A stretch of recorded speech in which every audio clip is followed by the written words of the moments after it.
क्या आप किसी ऐसी जगह रहने की कल्पना कर सकते हैं जहां 3-4 महीने काली अंधेरी गहरी रात हो और 4 महीने सिर्फ उजाला और कई कई महीनों तक ना थमने वाले बर्फीले तूफान।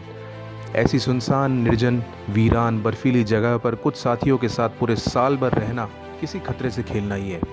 यहाँ बात की जा रही है सबसे बड़े महाद्वीप अंटार्कटिका में रहने की, और इसे कर दिखाया है राजस्थान के सीकर जिले के रहने वाले श्री राजीव कुमार ने, जो अंटार्कटिका के इस खतरे के साथ सिर्फ एक बार नहीं बल्कि 3 बार खेले हैं। और ये उन कुछ चुनिंदा जांबाज खिलाड़ियों में हैं जिन्होंने देश की खातिर अंटार्कटिका मिशन के तहत 13 महीने यानी पूरे 38 महीने यहाँ रहकर भारत का प्रतिनिधित्व किया है। अंटार्कटिका जाने वाले भारतीय वैज्ञानिक दल के सदस्य के रूप में इन्होंने 34वें, 36वें और 38वें अंटार्कटिका अभियानों का हिस्सा बनकर भारत के तिरंगे को शान से लहराया है। अंटार्कटिका मिशन के बारे में बात करते हुए ये बताते हैं कि इसकी शुरुआत 1983 में हुई और इस महाद्वीप की रिसर्च के चलते भारत सरकार ने इस मिशन को गुप्त रखा। तब इस कार्य के लिए अंटार्कटिका में भारत का पहला स्टेशन दक्षिण गंगोत्री बनाया गया, लेकिन अब यह पूरी तरह से बर्फ में धंस चुका है। उसके बाद 1989 में मैत्री नाम से यहाँ दूसरा स्टेशन बनाया गया। यह अभी भी कार्य कर रहा है और अब ये स्टेशन वहाँ रॉकी एरिया पर बनाए जा रहे हैं ताकि बर्फ में ना धंसे। 2012 में तीसरा स्टेशन भारतीय रिसर्च बेस बनाया गया है। बर्फ में रॉकी एरिया के सवाल पर वे बताते हैं कि जो वहाँ टापू थे, ग्लेशियर मूव करने से उनकी नुकीली धार बाहर निकल गई, तो ज़्यादातर स्टेशन मिट्टी और पत्थरों के इन्हीं नुकीली धारों पर बने हैं।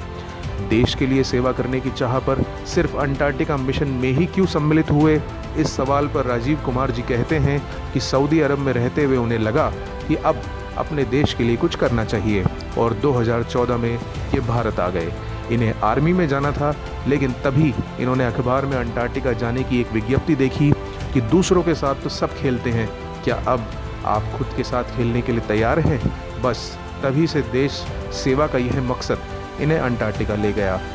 अंटार्कटिका मिशन के इस अभियान के तहत चुने हुए नौजवान हर साल यहाँ नवंबर से फरवरी के बीच में भेजे जाते हैं, क्योंकि उसके बाद फरवरी से यहाँ यातायात की गतिविधियाँ ठप हो जाती है और मौत की तबाही शुरू हो जाती है, और हालात इतने बिगड़ जाते हैं कि अगर किसी की मृत्यु भी हो गई है तो उसके शव को उठाने के लिए पूरे 8-9 महीने का इंतज़ार करना होता है। चुनौतियाँ तो सभी के जीवन में आती है। कुछ लोग इनसे घबरा जाते हैं, वहीं कुछ लोग इनका डटकर सामना करते हैं।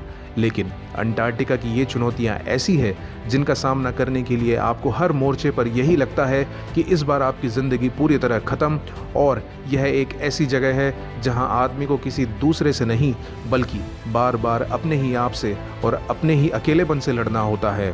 राजीव कहते हैं कि सिर्फ अंधेरे और उजाले के इस माहौल में रहने वाले लोगों को एक अलग तरह का चिड़चिड़ापन, अवसाद, भूख न लगना और गुस्सा आना जैसी समस्या भी हो सकती है। लोगों को नींद नहीं आती, सिर्फ पैकिंग फूड ही खाने को मिलता है, और शरीर में विटामिन और मिनरल्स की कमी होने पर सप्लीमेंट देकर पूर्ति कराई जाती है। अंटार्कटिका पहुंचते ही खतरों का यह सफ़र शुरू हो जाता है, जब कई बार बर्फ़ पर फ्लाइट लैंड होते समय फिसलने लगती है, और इन यात्रियों का गंतव्य पर पहुंचने से पहले ही एक बार मौत से सामना हो चुका होता है। वे आगे बताते हैं कि यहाँ तापमान इतनी जल्दी बदलता है कि कब -50 से -20 हो जाए पता ही नहीं चलता। इस वजह से बर्फ़ में दरार हो जाती है और हर समय बर्फ़ में धंसने का डर बना रहता है। वहाँ जाने वाले ये लोग कब दरारों और तूफ़ानों में न फंस जाएं, इसके लिए पूरी टीम हर वक्त तैयार रहती है ताकि किसी भी तरह का खतरा आने पर ऐसी परिस्थिति में संभाला जा सके। बिना परिवार के एक साथ 13 महीने तक बर्फ़ की 2 से 4 किलोमीटर मोटी चादर पर -40 से -45, -50 के तापमान में एक ही जगह पर खुद को पूरा पैक करके एलियन की तरह रखना, और हमेशा अपने हाथ और पैरों को चलाकर देखते रहना कि कहीं आपके हाथ और पैर खत्म तो नहीं हो गए, यहाँ की दूसरी बड़ी चुनौती है। अंटार्कटिका मिशन हर साल इस महाद्वीप पर भारत सरकार के अंतर्गत भेजा जाता है।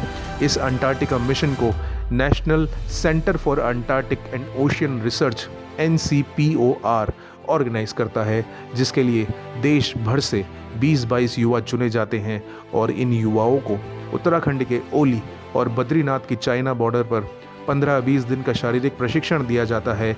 इस प्रशिक्षण से पहले दूसरे मानसिक और मेडिकल परीक्षण एम्स दिल्ली में किए जाते हैं। हाल ही में इनकी पुस्तक आई है सीकर से शिखर तक, जिसमें इन्होंने अंटार्कटिका की अपनी 38 महीने की संघर्षपूर्ण जीवन यात्रा का बहुत ही रोमांचक तरीके से वर्णन किया है।